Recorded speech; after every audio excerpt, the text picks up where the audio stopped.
అండి అందరికీ ఎలా ఉన్నారు? నేనైతే చాలా బాగున్నానండి. మీ ఇంట్లో సండే స్పెషల్ ఏమిటి అనేది కమెంట్ చేయండి. సో మా ఇంట్లో నాన్ వెజ్ లేదండి, వెజ్జేనే. సో అది పలావ్ చేస్తూ ఉన్నాను. నేనే అన్నీ కట్ చేసింది మమ్మీ, అయితే చేసేది నేను అనే టైపు నేను, ఎందుకంటే ఈజీగా ఉండాలి కదా, సో దానికోసం.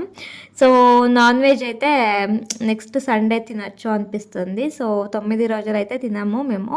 కార్తీక మాసంలో కూడా నాన్ వెజ్ అనేది తింటాము, మస్ట్ అండ్ షుడ్. బట్ ఈ ఏడాది మాత్రము నాన్ వెజ్ కార్తీక మాసంలో తినడం లేదండి. సో చూడాలి ఇంకా ఎన్ని దినాలు కార్తీక మాసం ఉంటుందో అని. సో నేనైతే ఇప్పుడు 4 లోటాలు అయితే నీళ్లు పోసినాను.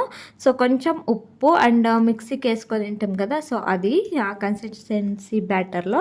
సో అదైనాక ఇంకా మూత పెట్టేస్తే 2 విజల్ అయితే చాలండి, ఆరామ్గా అన్నం అనేది అయిపోతుంది. So thank you so much అండి. ఇంత